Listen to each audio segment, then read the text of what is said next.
Je me suis fixé le pari personnel de faire la franchise la plus rentable d'Europe. Pour toi, c'est qui les meilleurs franchiseurs aujourd'hui? Connaissant bien ce métier, le top franchiseur, c'est le groupe.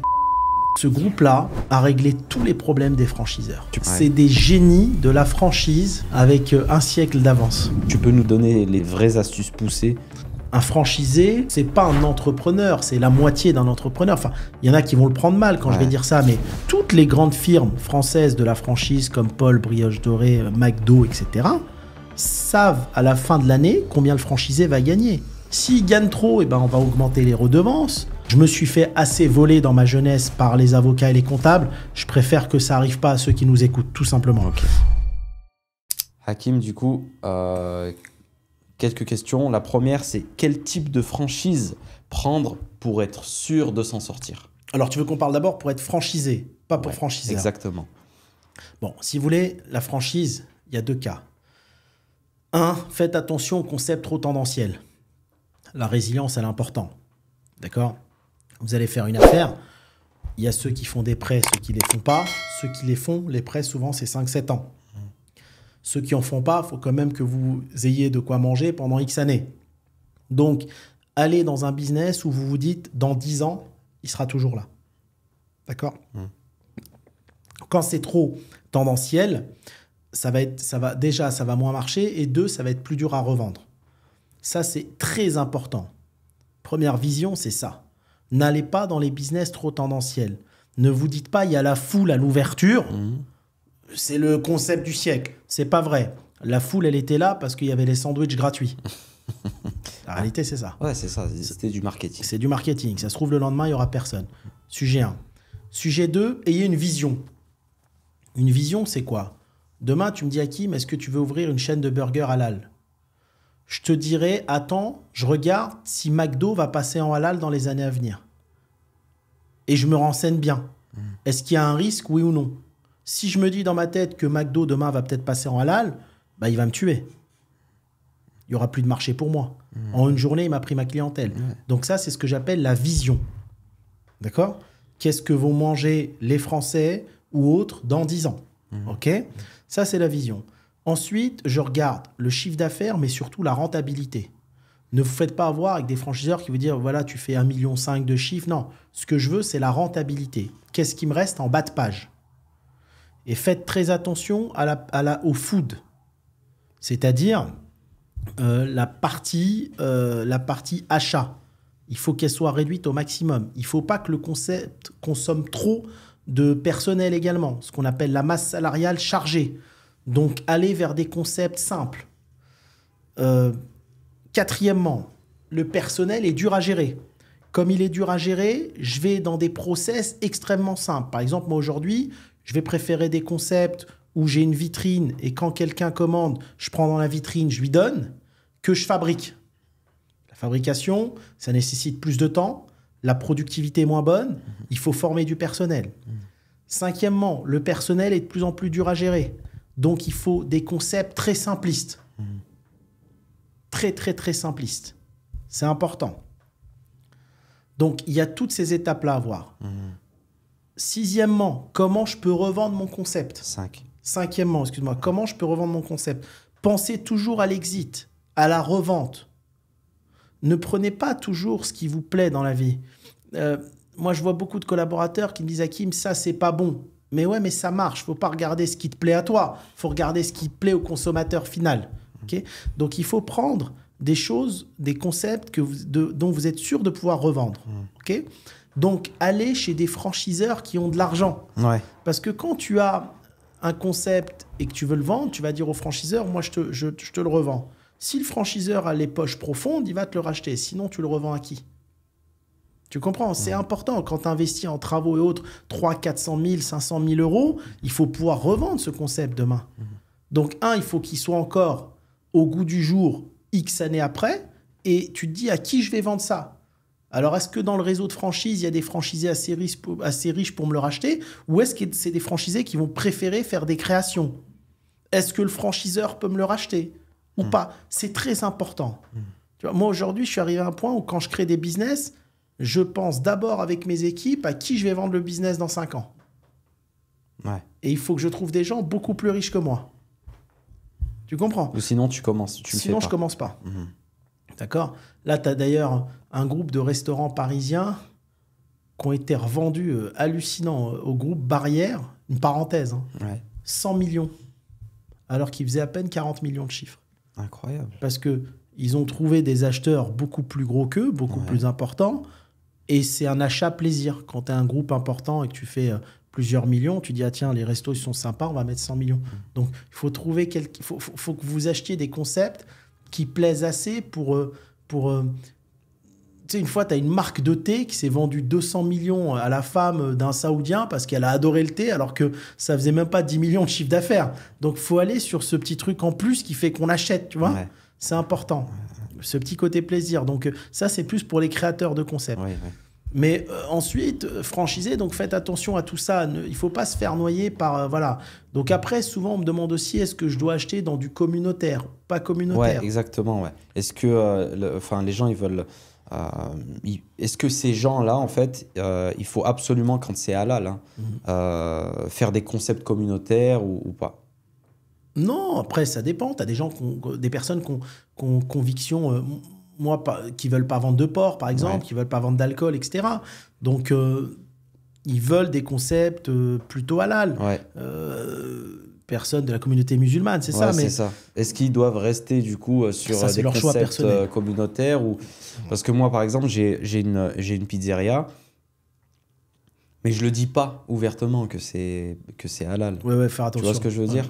Donc, est-ce que ces personnes-là, quand ils veulent créer un concept... Il faut qu'ils se mettent dans la tête, bon, je crée un concept pour une communauté, même si c'est halal, je peux quand même créer un concept pour tout le monde. Ça, c'est leur choix personnel. Ça, franchement, c'est comme ceux qui font du crédit, ceux qui n'en font pas, etc. Ouais.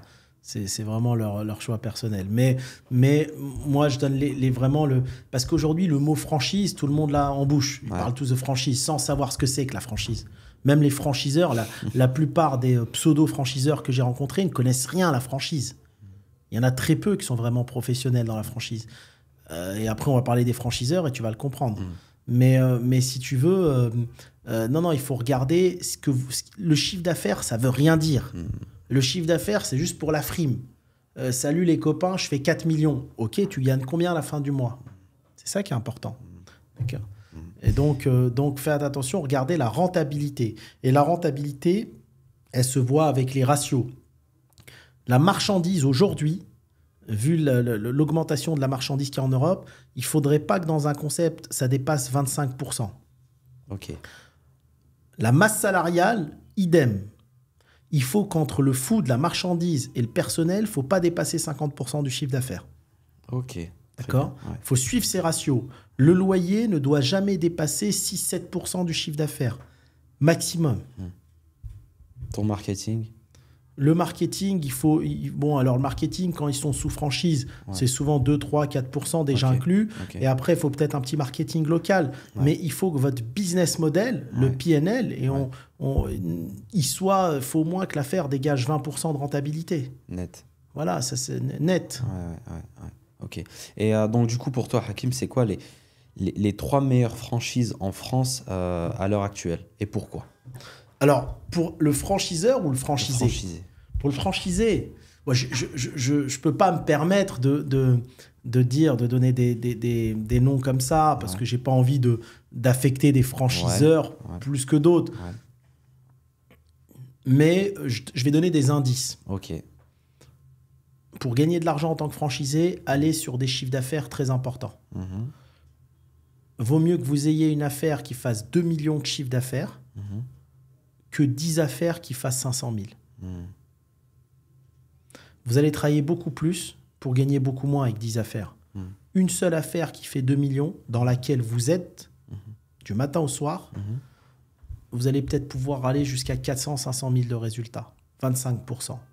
Vous y êtes. Okay. Souvent, les personnes ont tendance à vouloir être de partout. À la fin, ils réduisent l'assiette de bénéfices. D'accord ? Et ensuite, aller sur une deuxième, à la rigueur, une troisième, mais que des affaires à 2 millions. Et là, vous allez générer peut-être 6 millions de chiffre d'affaires, vous allez bien tenir et vous irez faire 1,5 million, 2 millions d'EBITDA. Ok. 1,5 million peut-être. Là, ça devient intéressant. N'allez pas sur... pas, si tu me sors des enseignes comme Subway, où le chiffre d'affaires moyen, peut-être, il est de 400 000. Je sais plus, parce que j'ai pas trop suivi. Mais il y en a plein, hein, comme ça. Mais bon, je critique pas, attention. Mais quand tu as une affaire qui fait 400, que tu as investi, je sais pas, 300 000, et qu'à la fin du mois, à la fin de l'année, plutôt, tu fais 20 000 ou 30 000 de résultats, ça te fait 1 500, 2 000 euros par mois. Tu es salarié, quoi. Tout ce que tu peux espérer, c'est peut-être revendre l'affaire. Mais il en faut énormément des affaires comme ça pour pouvoir vivre avec l'inflation que tu as aujourd'hui en France. C'est mon point de vue. Genre, si tu as une affaire comme ça qui fait aller même 50 000 de résultats à l'année, je préfère, au lieu d'en avoir 10 comme ça, tu as une affaire à 2 millions. Donc clair. Après, je ne dirais pas les enseignes, mais on pourra vous donner des indices voilà, sur un créneau différent, mais aller sur ce type d'affaires. Et donc, du coup, pour toi, c'est qui les meilleurs franchiseurs aujourd'hui? Alors là, on n'est plus au franchisé. Franchiseur. Il y en a plusieurs, mais bon, connaissant bien ce métier, pour moi, aujourd'hui, le top franchiseur, c'est le groupe Anna. C'est ceux qui vendent les sushis dans les carrefours, les centres commerciaux. Pour moi, ce groupe-là a réglé tous les problèmes des franchiseurs. Tu peux nous donner les astuces, peut-être, les vraies astuces poussées? Connaissant bien le métier, c'est des génies de la franchise avec un siècle d'avance. Incroyable. Je vais t'expliquer pourquoi. Ce groupe-là, tu as déjà vu les sushis qui se vendent dans les kiosques, dans les carrefours, le champ. Ils ont réglé le problème des sécurités, de l'argent. Le franchisé, il ne peut pas ne pas tout te déclarer puisque le franchisé n'a pas de caisse. Tu payes direct à la caisse Carrefour. Direct à la caisse de Carrefour. Problème 1, sécuritaire, il est réglé. Tu payes à la caisse de Carrefour. C'est pour ça que j'adore ce concept. Quand tu payes à la caisse de Carrefour, Carrefour paye directement ce groupe qui maintient ce qu'on appelle le cash pooling, les fonds, avant de redistribuer au franchisé ce qu'il lui doit. Donc, ils ont le contrôle absolu déjà sur l'argent. Deuxième contrôle qu'ils ont, c'est sur la vente de marchandises. En fonction de ce que tu as vendu, puisque ça rentre dans les caisses Carrefour, ils voient ce que tu as consommé en marchandises et ils te livrent automatiquement, limite. Donc, tu ne peux plus acheter de la marchandise ailleurs, comme font plein de franchisés. Oui. Donc, ils ont réglé le problème de l'argent, ils ont réglé le problème des matières premières. Troisième problème qu'ils ont réglé, c'est que, vu que c'est un kiosque ouvert, ils ont réglé le problème de l'hygiène et du contrôle. Il y a tous les clients qui passent dans le Carrefour et le Auchan qui sont des clients mystères indirects. Ils voient tout. C'est pas une cuisine cachée au fond d'un restaurant dans une rue où tu vois pas ce qui se passe. Tout est visible. Donc, ils ont réglé le problème alimentaire sécuritaire. Tu vas comprendre pourquoi ce concept, il est dingue. Quatrième raison pour laquelle c'est les meilleurs, ils ont réglé le problème d'investissement. Un kiosque comme ça doit coûter quoi? 10, 20 000 euros. Tout le monde peut être franchisé. On ne parle pas d'acheter un fonds de commerce 300 000, de mettre 200 000 de travaux. Donc, c'est des investissements de 20 000 pour aller faire peut-être un chiffre d'affaires moyen de 800 000, 1 million. Malgré le loyer important que prend les grandes surfaces, le modèle, il est énorme. Ensuite, ils ont réglé le problème de franchisés.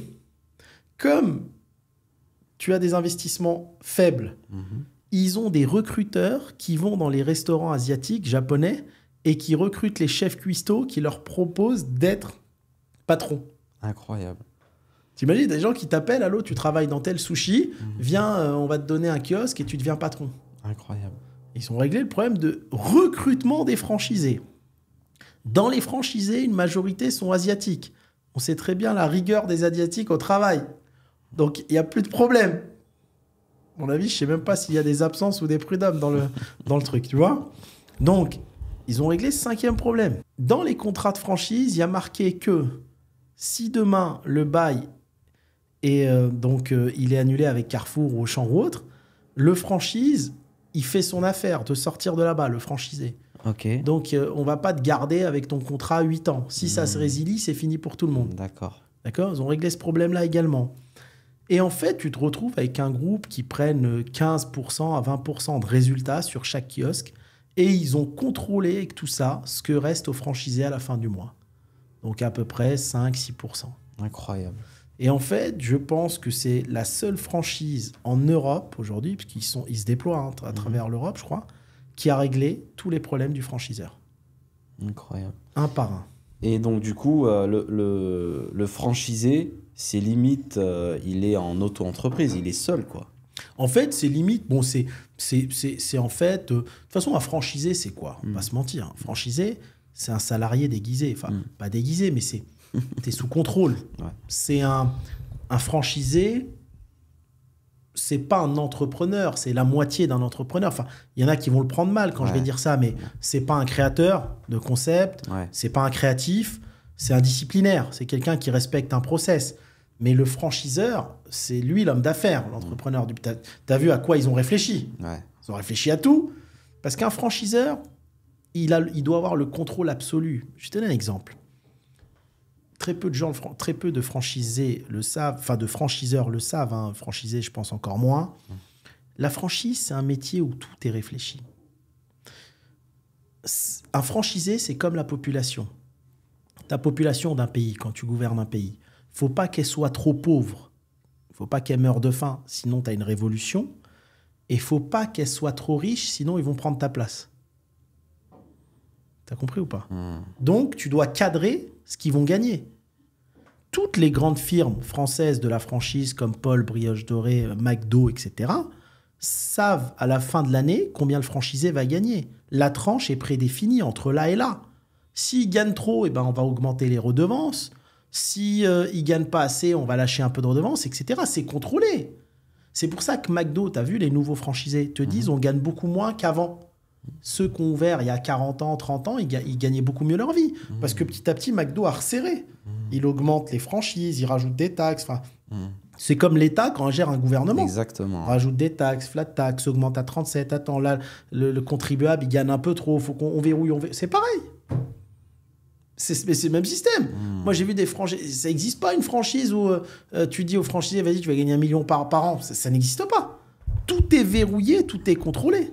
Et eux, les Américains, ou même les modèles McDo, Quick, Burger King, c'est pire. C'est du stratège, mais du stratège millimétré. C'est-à-dire que tu n'es même pas propriétaire de ton fonds de commerce. Nous, on a les murs, nous, on a le fonds de commerce. Toi, à la rigueur, tu es locataire gérant, tu as les friteuses. Toi, tu as les friteuses, les tables et les chaises.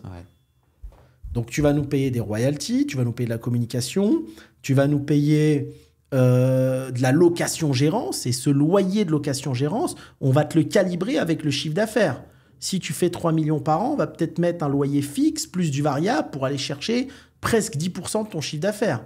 Donc, on va te prendre 30 000 par mois, par exemple, sur 300 000 mensuels. Après, on va te prendre des redevances, 10%, encore 30 000. C'est en fait, on va calculer pour que nous, la maison mère, on gagne 80 000. Et d'ailleurs, il y a eu une émission une fois sur McDo où il disait que McDo, sur un magasin, il prenait 80 000. Oui. Et on va faire en sorte que toi, le franchisé, il te reste 20 000 par mois. C'est bien, mais il ne faut pas que tu grossisses trop. Donc, si tu as 10 McDo, tu vas peut-être gagner 200 000 par mois. Tiens, ça fait 2 millions à l'année. Après, on va calculer. Attends, est-ce qu'il s'enrichit ? Il ne faut pas qu'ils viennent nous titiller, tu vois. Par exemple, tu vois, l'ancien franchisé de Marseille, il était en conflit avec McDo France, qui commençait à être trop gros. Faut pas laisser ton franchisé trop grossir aussi. Tu comprends ? Ouais, j'ai compris. Parce que des fois, tu vas te retrouver dans des franchises où tu as des franchisés plus riches que le franchiseur. Si tu laisses quelqu'un avec 20 boutiques cartonne et tu ne contrôles pas sa rentabilité, t'es parti. Et donc, du coup, le franchiseur, son challenge, c'est quoi son véritable challenge avec tout ce que tu viens de dire ? Alors, il y a ça, c'est les canaux. Donc, toi, je suis le meilleur. Pour moi, c'est Anna. Le meilleur modèle, c'est Anna. Après, aujourd'hui, tu as je crois, moi, beaucoup au modèle des boulangeries qui cartonnent. Les boulangeries en périphérie, les modèles Blachère, Feuillette, Ange et tout, ils fonctionnent très bien. Et je crois à l'arrivée du monoproduit. Ok. Et tu vois, nous d'ailleurs, ça va être un effet de surprise, mais en 2025, on lance une chaîne. Alors, on lance plusieurs chaînes de restauration à travers le monde.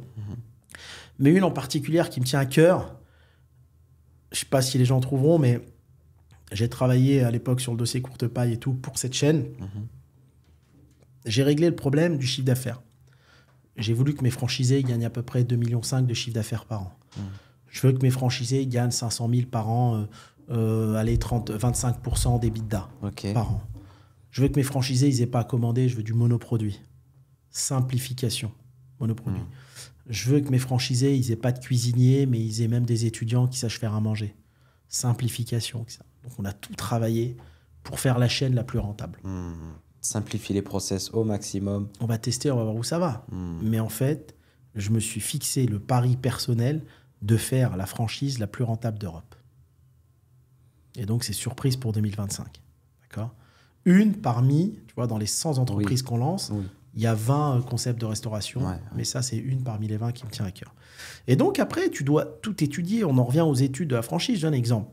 Quand tu lis un contrat de franchise, Wissem, donc, comment un franchiseur gagne de l'argent ? On va se connaître, tu es mon franchisé. Je vais te vendre un concept. Je prends le droit d'entrée. Tu me payes un droit d'entrée. 20 000, 30 000, 40 000. Ensuite, tu me payes une formation. Je vais te former. 10 000, 15 000, 20 000. C'est pas inclus dans le... Des fois, c'est pas inclus. Okay. Ensuite, tu vas faire des travaux. Je peux gagner sur des travaux. Avec des marges arrière, avec des sociétés référencées. La plupart des franchiseurs, ils ont des sociétés référencées. Ils n'ont pas des sociétés référencées pour le plaisir. Ils vont pas te le dire, mais il y a toujours une RFA. Remise de fin d'année. Okay ? Ensuite, on va te vendre tes cuisines. Les cuisines, on va gagner de la marge arrière dessus. On va acheter les cuisines 100 000, on va te les revendre 150 000. Ensuite, on va te vendre du mobilier, pareil. Ensuite, on va te vendre... donc là, tu vas commencer à ouvrir. Là, on va te vendre de la communication. On va te dire, tu vas maintenant, Wissem, acheter tous les objets publicitaires chez Monsieur A. On a une remise, nous, de fin d'année là-dessus. Ensuite, on va te vendre les achats. Tu vas acheter dans une centrale d'achat. Soit nous appartient en direct, d'accord ? Et on gagne de l'argent dessus, sur le chiffre d'affaires. Soit on va demander une remise via un prix qu'on va élaborer spécifiquement pour les franchisés. Yes. Donc, produits publicitaires qu'on te vend, les achats. Et ça va même plus loin que ça. Dans les contrats de franchise, il est noté qu'une fois par an, on peut te vendre, et tu es obligé de l'acheter, un matériel pour faire, exemple, cette année, tu vas faire des gaufres. Tu vas rajouter des gaufres au concept. Demain, j'ai 100 franchisés. La machine de gaufres, je l'achète 1 000 €, je te la revends 1 000 €. Je te la revends 2 000. Je fais 1 000 de marge. J'en ai vendu 100, ça fait rentrer 100 000 dans les caisses, ça prend 2 jours. C'est un écosystème, la franchise. C'est un business à tiroir. Tu as le franchisé au milieu, et ensuite, tu as tous les business qui viennent tirer des fonds un peu de partout. Ouais, c'est un peu comme l'affiliation à chaque sujet, tu prends ta pièce, entre guillemets. Hein, tu prends tes... C'est ça, le monde de la franchise, c'est ça. Et après, il y a même la sortie qui doit être utilisée. C'est pour ça que je te dis, il y a plein de franchiseurs que je vois, des pseudo-franchiseurs, je ne dis pas ça pour dénigrer, mais qui connaissent rien au métier. Nous, pour faire ce métier-là, on a démarré très tôt, à l'âge de 16 ans, à se renseigner. 2, on a été aux États-Unis. Je me rappelle, moi, je suis resté 1 mois dans une chaîne qui s'appelle Burger Fi, F-I, à la fin, que très peu de gens connaissent en Floride. Et j'ai appris avec eux. Et tu vois, par curiosité, tu apprends tout. C'est un écosystème complet. Et tu calcules même la revente. C'est-à-dire, quand un franchisé veut revendre, dès le départ, dans les contrats, tu peux dire, nous, en tant que franchiseur, on t'achète à X% de l'EBITDA. Je donne un exemple. Tu connais une chaîne comme Sushi Shop. Eux, c'était noté. Donc, ils ont acheté les franchisés 3% du résultat, par exemple. Un franchisé, il fait 200 000 de résultat, tu rachètes 600. Et eux, ils ont revendu à l'acheteur entrant, par exemple, alors, je n'ai pas les chiffres exacts, mais 10% du résultat. C'est-à-dire, je t'achète 600 000, je revends 2 millions. Je fais une marge d'1,4 million. Mais si j'ai 100 franchisés, ça fait 140 millions d'euros. Tu comprends ? C'est ça, il y a des vrais trucs dans la franchise. C'est un vrai métier, c'est pas... Donc, c'est pour ça que dans la chaîne, elle va être très technique. Très technique, et on va amener de l'accompagnement franchiseur parce que j'ai dû recevoir peut-être 600 demandes de personnes qui ont des concepts qui veulent être franchisés, qui veulent les franchiser. Nous, il va y avoir, mais c'est très technique. C'est 25 années de modules, d'accompagnement. Il y aura tous les modules. Il y aura les concepts qui vont être établis avec l'architecture. Il y aura tout. C'est un vrai travail derrière. Et ça me demande beaucoup de temps parce qu'il faut constituer des grosses équipes. C'est une 40aine de personnes autour de ça pour pouvoir mettre quelque chose de vraiment approfondi. Parce qu'on ne devient pas franchiseur comme ça. Il faut savoir le faire, les modules, la sécurité, plein de choses. Et les astuces. Le plus important, c'est les astuces. Ouais, ça, toi, tu as tout ça. Hein, de toute façon. Moi, quand j'ai démarré, j'aurais aimé connaître ces astuces. D'ailleurs, s'il y a des coachs, des personnes qui sont spécialisées dans la franchise ou des opérateurs ou des animateurs réseau, etc., qui sont en recherche d'emploi ou qui veulent peut-être... en reconversion, nous rejoindre. Ouais. Bien sûr, avec grand plaisir. Ouais. Avec grand plaisir. N'hésitez pas, les liens en description pour aller postuler. Les meilleures candidatures, bien sûr. Mais c'est comme, souvent on me pose des questions sur les baux commerciaux. J'ai envie de dire aux candidats, ceux qui veulent faire du business physique, vous êtes dans une période très complexe en France, où plus rien se loue. Si un local vous plaît, il faut négocier. Il ne faut pas hésiter à négocier. Et quand on négocie, ce n'est pas le loyer, non. C'est monsieur, je vous prends votre local. Le loyer, par exemple, c'est 5 000. Ok. Tu peux, négocier un loyer progressif. 3 000, 3 500, 4 000, 4 500, 5 000. Ça peut se faire sur 5 ans. 2, tu peux négocier une franchise de loyer, le temps de lancer ton affaire et de faire les travaux. La franchise de loyer, moi, j'ai déjà signé des baux où j'avais 6 mois, même 1 an de franchise de loyer. Et 3, pour te montrer que tu peux partir de rien, et 3, tu peux même demander au bailleur de te donner, lui, de l'argent au départ. Je te prends ton bail en location, mais au départ, tu me donnes 100 000 euros. Ou alors, mais bien sûr, mais moi je l'ai fait à plusieurs reprises. Ou alors, tu fais toi les travaux. Vous pouvez demander au bailleur de faire les travaux. Ouais. Mais comme souvent ils sont pas le temps, ils ont occupé, ils vont préférer vous donner une enveloppe de 100 000. Pourquoi ça existe? Tu as 2 types de bailleurs, oui. Tu as des bailleurs qui ont un seul magasin et qui en vivent. C'est leurs murs qui en vivent. Tu en as qui ont 2, 3. Mais tu en as qui ont 30, 40 murs commerciaux. Ces gens-là, ils ont peut-être fini de payer leur financement. Ils payent beaucoup d'impôts. Donc, le fait de te donner 100 000 euros, ils réduisent leur assiette fiscale. Yes. Tu comprends? Leur foncière, leur SCI, réduit son assiette fiscale. Ils font des charges, quoi. Ils font des charges. Donc, il te fait un cadeau, mais c'est aussi un cadeau pour lui. Oui, bien sûr. Il les aurait donnés à l'État. Donc là, il a été plus intelligent. Il t'a permis à toi de créer ton business plus facilement parce qu'il t'a offert les travaux. Puis il embellit aussi son truc. Et il embellit son affaire. Donc, nous, dans l'accompagnement, on ne va pas vous parler, comme je vois souvent sur les réseaux, des fois on parle d'immobilier commercial. Ça, c'est rien. C'est comme, tu sais, un avocat. Il y a l'avocat qui connaît la loi et un avocat qui sait comment jongler entre la loi pour que tu gagnes ton procès. Là, c'est pareil. Nous, c'est les astuces. Ce qui fait la diff, qui est des hommes d'affaires qui ont réussi là où d'autres ont échoué, c'est les astuces. Ce dont on va parler, c'est les astuces. C'est pour ça que je dis, tu peux créer ton affaire en partant de zéro. Et d'ailleurs, il y a un accompagnement qu'on va mettre en place. Crée ton restaurant comme une franchise pour 100 000 euros. Deviens franchiseur. Comment on devient franchiseur? Sans te casser la tête, à courir de partout, aller chercher chez les avocats les DIP, les contrats de franchise, les manuels de savoir-faire, les manuels de formation. Ça va être des packages complets. D'accord? Comment relancer ton affaire avec le marketing de façon intelligente, tu vois? Mais ces accompagnements, on me les demande beaucoup, mais ça met du temps. Ça se fait. Tu vois, le temps que j'organise et tout, ça met du temps. Bien sûr. Et puis surtout, pour avoir des choses qualitatives, surtout d'entrepreneurs qui sont dedans, parce que, bon, on le voit sur les réseaux, toutes les personnes qui lancent des accompagnements, etc., ils n'ont pas forcément, eu ces expériences-là. Ouais. Donc toi, vu que tu connais que cette expérience, vu que tu as cette expérience-là, tu veux pas non plus aussi délivrer un truc juste pour délivrer, quoi. Non, parce qu'il y en a plein, ils me demandent, c'est pas ça. Je dis la réalité, ça va venir, cet accompagnement, pas tout de suite, parce que oui, je suis pas focus là-dessus. J'ai beaucoup de travail. Et même si, avec la meilleure volonté du monde, j'ai beaucoup de travail, et je dors très peu, mais tu vois, il faut que je sois focus, que je finisse. Donc, on est en train de bosser dessus, mais ça va mettre un peu de temps, tout simplement. Parce que, voilà, moi, je veux l'aspect réputationnel, je veux amener de la vraie valeur ajoutée. Un clé en main pour devenir franchiseur. Clé en main, tu as juste à suivre. Et pour être bon franchisé, pareil. Là, on a donné quelques astuces, mais il y en a plein. Ok, très bien. On peut prendre quelques questions avant de finir sur la franchise de personnes. Tu sais, hier, on a lancé un petit Q. Ouais. Et avant, dernière chose, je voulais dire aussi, vous pouvez même aussi vous associer parfois avec le bailleur. Ok, donc l'association avec le bailleur. Des fois, les bailleurs, oui, s'ils ont leur loyer, ils ont un certain âge et ça les fait kiffer d'être dans un business où ils peuvent te donner leur avis.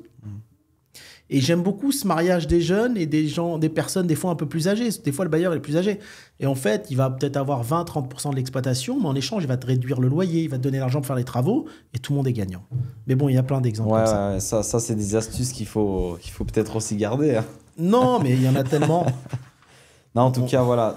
Chaîne full valeur et technique d'Hakim. N'hésitez pas à dire dans les commentaires ce que vous en pensez, ce que vous voulez avoir aussi comme technicité.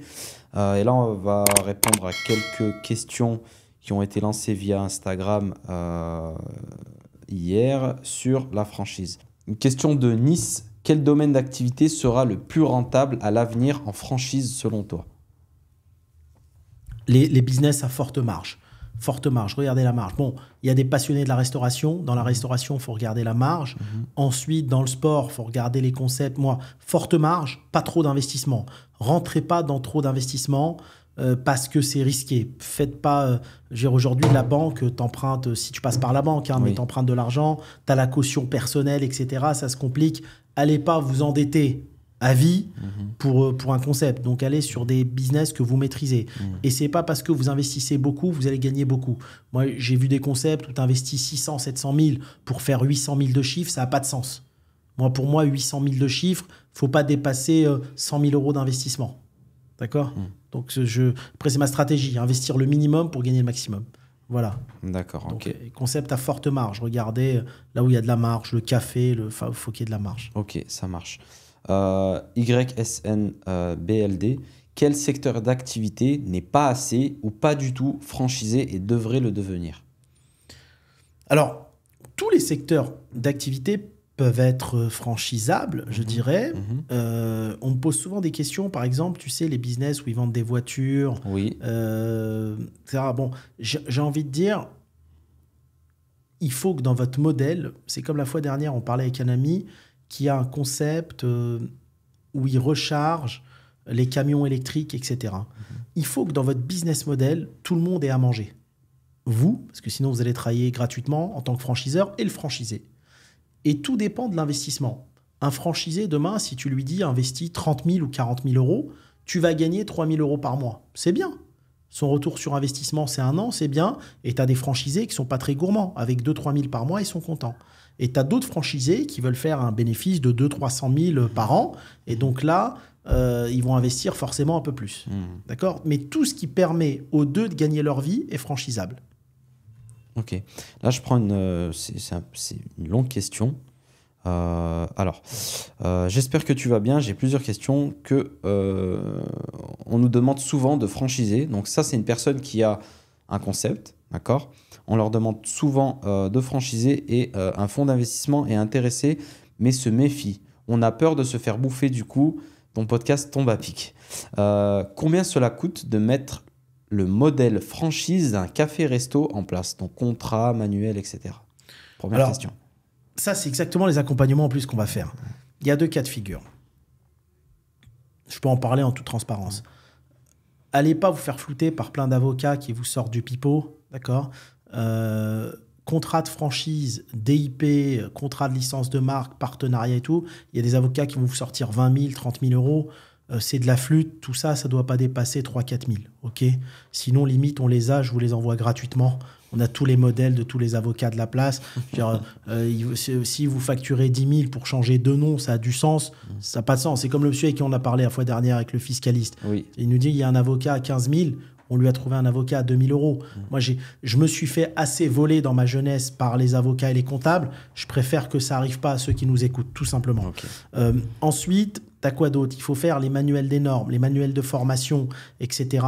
Il y a plein de séries de manuels. Il y a toute la stratégie de développement à définir.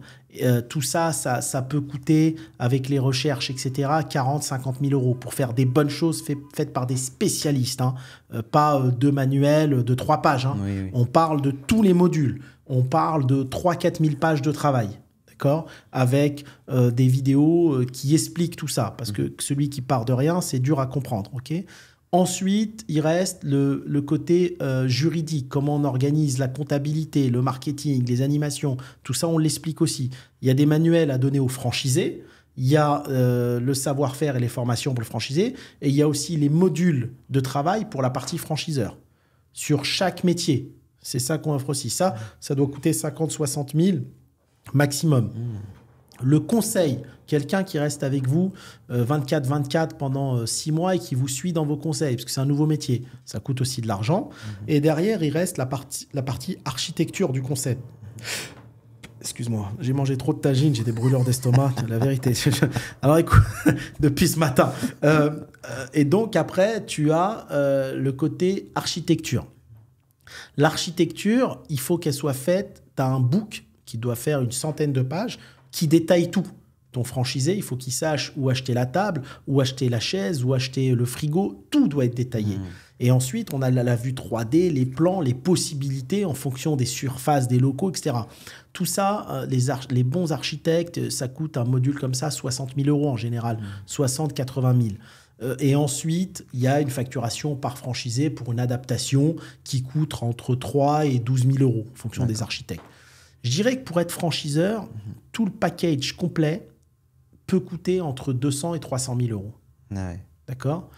Si tu veux de la stratégie avec des ténors, les ténors, c'est pas souvent les avocats, c'est souvent les gros franchiseurs qui sont passés par là depuis X années, ça peut aller jusqu'à 500 000.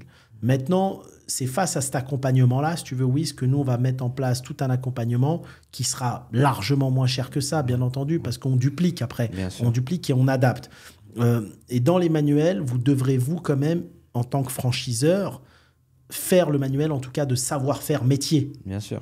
C'est vous qui savez comment vous faites votre café, votre pain au chocolat, etc. Tout simplement. Ok, parfait.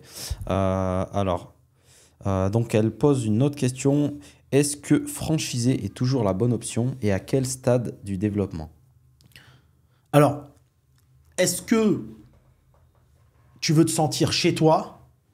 Est-ce que tu préfères un petit chez toi ou un grand chez les autres? C'est ce que tu aimes. Je vais donner un exemple. Moi, quand j'avais créé Nabab, ça me prenait la tête d'avoir des franchisés parce que je ne me sentais pas chez moi, alors qu'à l'époque, Nabab, c'était comme mon bébé. Donc, mets-toi à ma place. C'est comme si toi, oui, tu as créé ton bébé, tu as ta pizzeria. Ouais. Tu vas chez des personnes, il y a ton nom, il y a ton travail, mais tu n'es pas chez toi. Au moment que tu rentres, tu dis bonjour, je vous dérange ou pas? Est-ce que je peux rentrer? Est-ce que tu as compris un peu? Tu n'es pas chez toi et tu dois leur apporter en permanence de l'expertise. Et je trouve, et on en parlait encore avec ton ami là, qui fait du marketing, il me dit, tu as vu, ils ne sont pas reconnaissants souvent. Il te l'a dit. Hein. C'est-à-dire tu vas faire péter le chiffre et tout, à la fin, pour te payer tes redevances de 3-4 000. Non, mais attends, il faut qu'ils le sachent. Il y a quand même un manque de reconnaissance. Donc, choisissez bien vos franchisés et ça dépend ce que tu veux. C'est dingue ce que je vais te dire, mais tous ceux qui ont créé un business, c'est leur bébé, ils ont du mal à le franchiser. Ceux où il y a plusieurs associés, où ils sont là pour faire que de l'argent, ils franchisent plus facilement. T'as remarqué ou pas? J'ai remarqué. Ouais. T'as remarqué? Ouais. Tu vois, un mec comme les boulangeries, dont je ne reciterai pas le nom, il a développé 900 en propre. Quand il franchise, il a du mal, parce que c'est son bébé. Il est tout seul, c'est toute sa vie qui est là. Mais par contre, j'ai vu plein d'entrepreneurs où ils sont 4, 5, 6 associés. Ils savent qu'ils ne peuvent pas rester associés à Vita Eterna. Parce que tu ne vas pas rester... Voilà. Ben, ils disent, allez... on vend, quoi. On développe, on vend, on n'est pas chez nous. Et ils n'en ont même pas un eux en général. Tu as complètement raison. Moi, pour le vivre par rapport à la pizzeria, vu que c'est ton bébé, j'ai jamais trop voulu le donner à n'importe qui parce que j'avais cette notion-là, c'est mon truc, ils vont en faire quoi? Que si j'aurais eu plein d'associés... Exactement. C'est une question d'affect, je leur dirais. C'est de l'affect. Tu vois, moi, à l'époque, les franchisés, certains étaient très bons, mais d'autres, tu viens, tu dis, attends, tu es en train de me saouler, fais attention à mon bébé. Là, c'est mon bébé. Et tu es en train de faire n'importe quoi. Et tu le prends personnellement. Tu comprends? Et de voir aussi qu'il y a un non-respect de ton bébé et que tu peux pas trop faire grand-chose parce qu'il est chez lui. C'est vrai que ça devient... Donc, c'est pour ça que je dis, est-ce que vous voulez faire franchise pour vraiment gagner de l'argent ou est-ce que vous avez ce côté authentique, affectif avec votre affaire qui est votre bébé? Et voilà, c'est là où... Ok. Quelles sont les rémunérations d'un franchiseur en chiffres, frais initial, pourcentage du chiffre d'affaires, redevances mensuelles, etc. Franchiseur, c'est ça? Pas franchisé? Non, franchiseur. Les franchisés en France, je dirais, gagnent entre 2000, bon, je parle par mois, mais entre 2000 et 20 000 euros en fonction des business. Après, tu ne peux pas comparer un franchisé Subway à un franchisé McDo. C'est deux mondes différents. Ensuite, il y a deux choses. Franchiseur, ça commence à être rentable à partir, je dirais, de 40, 50 boutiques, mais ça dépend du volume d'affaires par restaurant. D'accord? Mais le business model, je te le fais en grande ligne, on prend le chiffre 100. Vous avez 100 restaurants qui font 1 million. C'est déjà une belle réussite. 100 qui font 1 million, entre les royalties à 5%, la communication à 2% et la marge sur le matériel, les achats, etc., généralement, vous prenez 10%. OK, donc sur 100 millions de chiffre d'affaires, le franchiseur prend 10 millions à l'année. Sur les 10 millions à l'année, s'il gère au cordeau, il gère bien, pas trop de personnel, etc., il peut monter jusqu'à 60% de résultats. D'accord? Donc 6 millions de résultats sur 10 millions de chiffre d'affaires franchiseur, pas sous-enseigne. Sous-enseigne, vous prenez le volume d'affaires de tous vos franchisés, c'est 100 millions. Votre chiffre d'affaires à vous, c'est 10. Il y a 6 de bénéfices. Valorisation de l'entreprise, elle peut aller jusqu'à 10 fois le bénéfice, soit 60 millions. Bonsoir Hakim, désolé de venir vers toi comme ça via Instagram. J'ai un projet en France d'un concept street food napolitain, vente à emporter sur place, livraison à base de sandwich, focaccia et panuzzo. J'avais une petite question concernant le financement. La banque nous propose, mon associé et moi, de prendre le gros matériel en leasing. Est-il intéressant sur le long terme ou vaut mieux acheter directement notre propre matériel qui peut nous servir de caution? Bon, le napolitain, c'est peut-être qu'il n'y a pas la notion riba là-dedans, mais si tu veux, le leasing, c'est très bien. C'est de la charge, d'accord, dans ton bilan. Et 2, ça t'évite de mettre du capex au départ. Et 3, c'est de l'amortissable, c'est quelque chose qui se dégrade, donc tu dois changer le matériel en permanence tous les X années. Donc moi, je favorise du leasing. En plus, pour celui qui ne veut pas faire de prêt, je dirais que le leasing, c'est bien parce que c'est de la location. Et d'ailleurs, je pensais au prêt la fois dernière. Tu sais, qu'on avait souvent des sujets prêts. Ouais. Je me disais, mais les grands groupes, tu sais, à un moment, ils achetaient avec des intérêts négatifs. Oui. Ils empruntaient plutôt avec des intérêts négatifs. Je dis, mais en fait, ceux-là, ils ne sont pas dans la riba. C'est bien. C'est à sens inverse. Tu sais que tu avais des grands groupes qui empruntaient à intérêts négatifs. Incroyable. À un moment donné, avant le Covid. D'accord. Donc, il n'y avait pas la notion d'intérêt. Ouais. Donc, dommage que ça ne se fasse pas pour les petites affaires. Mais si tu veux... Donc là, il n'y a pas de problème de riba, là. Intérêt négatif, alors. Comment ça se passe? Je sais pas. Ou à l'équilibre. C'est du prêt. Et donc, voilà, moi, je suis pour le leasing. J'en ai toujours fait. Donc, voilà. Le leasing, tu lui conseilles le leasing, du coup. Ouais. Okay. Ça ne sert à rien que ton matériel t'appartienne. Enfin, c'est de l'amortissable. Ok. Comment trouver, donc, une question, comment trouver le bon franchiseur et savoir s'il va vendre son enseigne ou pas dans les années à suivre? J'estime que la plupart des franchiseurs où il y a trop d'associés au board, ça sera vendu. J'estime, moi, c'est mon point de vue, prenez des passionnés. Tu vois, je lis des articles, par exemple, sur Jiffy. Tu connais Jiffy? Tu vois, il a créé ça, c'est son bébé. Il restera là jusqu'au bout, malgré qu'il a 70 ans. Il a des problèmes, parce que des problèmes de finances, ça arrive à tout le monde. Et même, limite, les banquiers, ils ne veulent pas qu'il vende, parce que c'est à lui, et on va l'aider, etc.